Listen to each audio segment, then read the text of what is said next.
go. All right, we're good here. Welcome to Chronicles on the Road.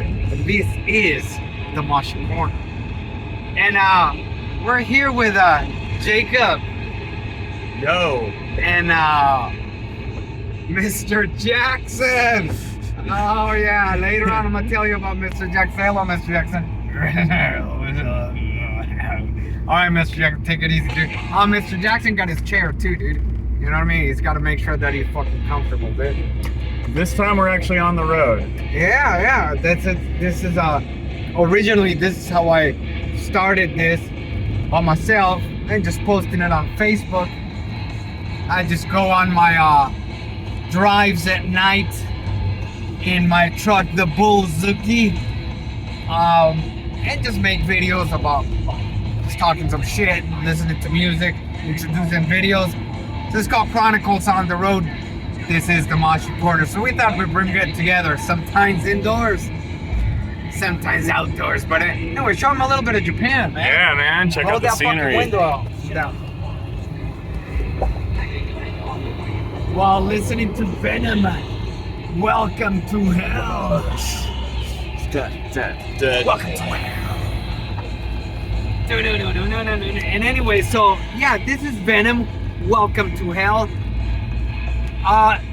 If we're gonna look at it, the first real extreme band of the new wave of British heavy metal. And Venom is pretty much a mixture of traditional rock, some of that metal, and punk, and they just decided to fucking take it to the next level. I'm gonna try to stay away from cliches like take it to 11, because everybody and their fucking grandmother's gonna say that, take it to 11. Just in case you don't know where taking it to 11 comes from, look up the movie Spinal Tap. Then you'll know. Anyway, so Venom, you know, back when Black Sabbath seemed to be like the darkest thing,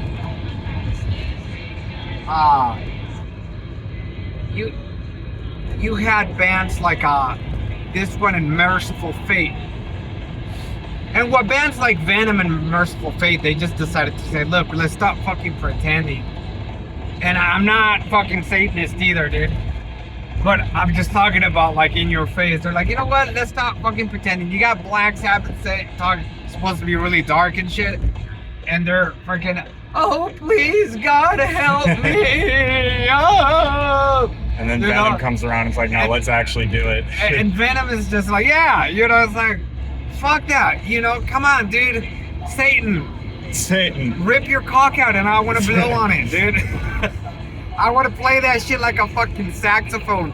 Give me a rusty trombone, dude. You know what's crazy about, well, I mean, because they're like some of the forefathers. Later on, metal, especially the vocal style for death metal and metal, got defined. Around this time, these vocals are nasty, man. They're disrespectful, but you can't categorize them. No, and that's the thing. It's like, he really was one of the first ones to take that shit to like, motherfucker used to go, come on, let's have something else going on here. It's just like the music was meant to be rude and like an explosion. It's like they decided to show up to the gig and they just throw their instruments at people. That's it. Yeah. That's what it sounded like, and it was fucking brilliant, dude. Right, it's got that type of energy. I mean, what's your fucking first experience? Before, like, you were listening to Venom with me, did you ever fucking listen to Venom? A bit. I think like the first real death metal band that I checked out though was Cannibal, and that was before Corpse Grinder though, like with Jason Barnes vocals. Because the first time I ever, and you know, to switch to Cannibal Corpse, I heard the track. It's Jason? No. Before the first vocalist. Yeah, Barnes. What's his fucking first name? I think it's Jason. I could be wrong. Let's just quote it at Barnes. I don't think it's fucking Jason. Dude. You know what I mean? Yeah. No worries. I'm not recalling his first name. Again, dude, I get fucking brain farts, and look at this fucking twat, dude. Oh, but the song I Come Blood. And as much as I love Cannibal, and that song is brutal, even then, like the Cannibal Corpse growl that's kind of like the definitive death metal growl. Well, yeah, well, this wasn't really death metal. They're supposed to be like the grandfathers of black metal before like black metal took the fucking shape. Right. But they coined the term black metal, like Possessed coined the term death metal. But the influence of that extremity of the voice just saying, you know, like yeah, like that. You know what I mean? Like, It's nasty. you know, like a satanic loogie. That's exactly what it sounds like. Fucking Baphomet's lung cheese. But anyway, yeah, I remember listening to this from my friend that actually got me into Possessed too.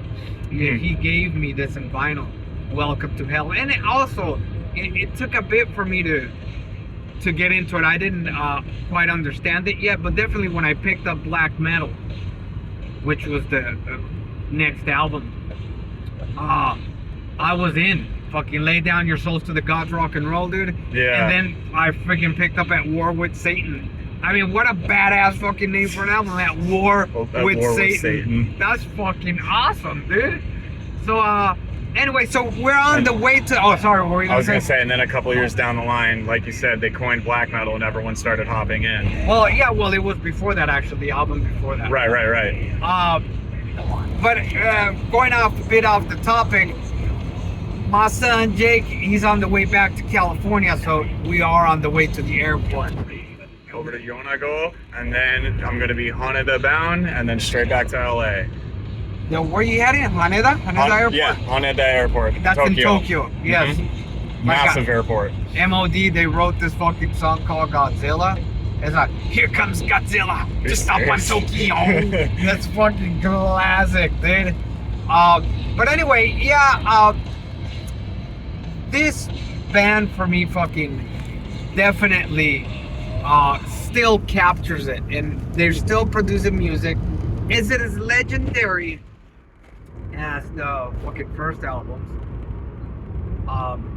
No, but it's still fucking good, and they sound raunchy. I mean, Kronos, the singer, when he gets on stage, damn, dude, it's just like the doors of Beelzebub's house. You know, every time I hear Beelzebub, I think it's like some fucking Indian hot chick dude with rocking boobs. Right. Beelzebub and shit. Hey, baby, give me some of knocking back and forth. Give me them boobs, baby. It's cool to have bands like this still around, though. Still producing music, and not just producing it. Yeah, like you said, it's not as legendary as the first, but it's still good music. Oh, absolutely, dude. But anyway, let me tell you about Mr. Jackson. Dude. Okay. I don't know if I told you the fucking story about Mr. Jackson. Let me release my afro. That's what they used to call me on stage when I used to play. Mr. Afro Jackson? Thunder. Oh, okay. Afro Thunder. Oh yeah, I've seen that actually in one of your videos. Yeah, fucking Afro Thunder. There's the fro, dude. One of your live videos. It's a disturbance of the follicles. Anyway, I've been in Japan out here for 21 years. About 5 years ago, I had decided that after like almost 15 years straight in Japan without going home, I decided that I'd go take a break, kind of like reevaluate my life. What was I gonna do? Because I am fucking 51 and shit, and still loving it, you know? So I went back home and got a job in Miami. The fucking absolute worst fucking place you can live in. For those of you who live in Miami, fuck your city, fuck Miami, keep your stupid fucking weather and shove it up your ass cheeks, dude. But it wouldn't be too hard because they'll be slimy from all the humidity. Fucking lubricated. Do you know what I mean? But anyway, I decided to go back because my sister was there, so she put me up for about 1.5 years. Well, I tried to figure out whether I'd come back to Japan or go to Colombia, return to Colombia in South America. Yes, I am from Colombia. You don't forget it, man. You know, that's what I'm talking about. Now that you're here, though, it's funny that was even a question. what you were gonna do? Go back to Colombia or Japan?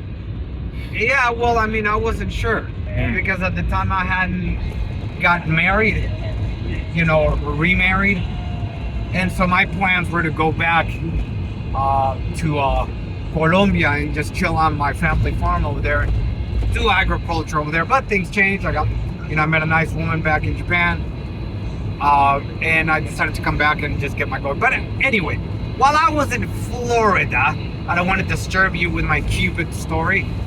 I was working in a park as a freaking caretaker / security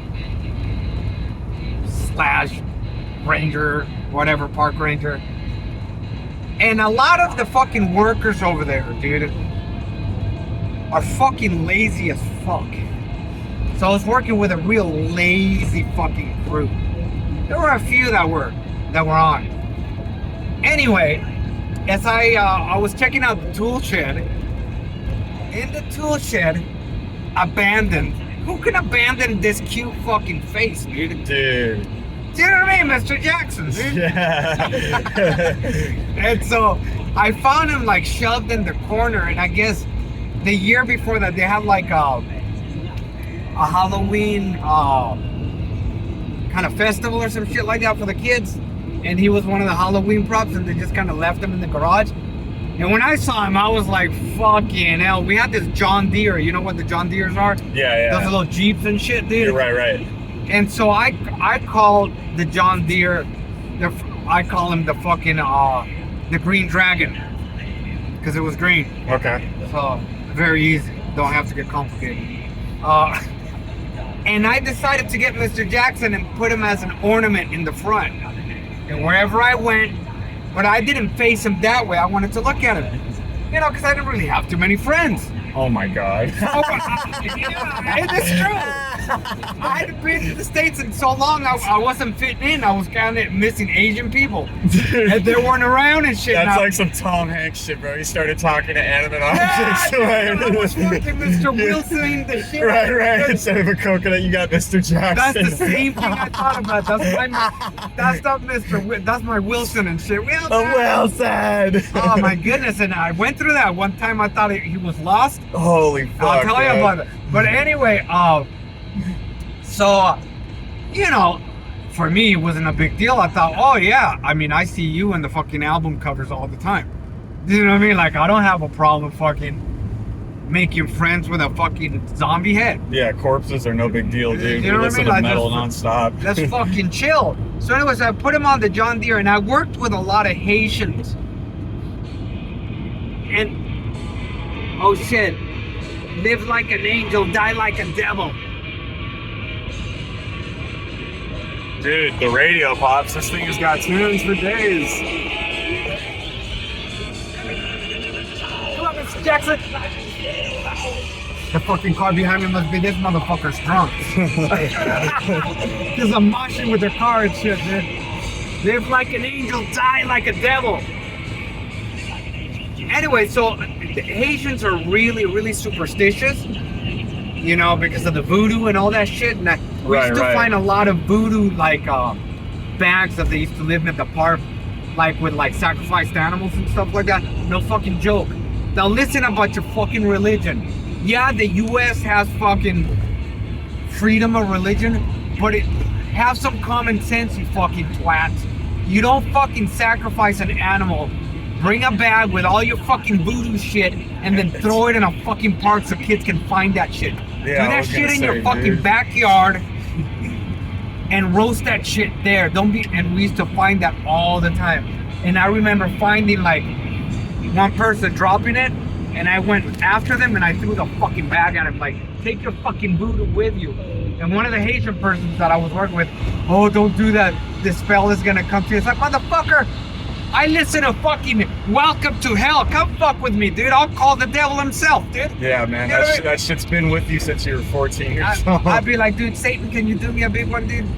And, you know, and I'm not a Satanist or anything like that, but I'll be like, dude, Jesus, I don't want to get too involved, dude, because I don't want to get your hands dirty, dude. It was enough with the fucking flood and shit, dude.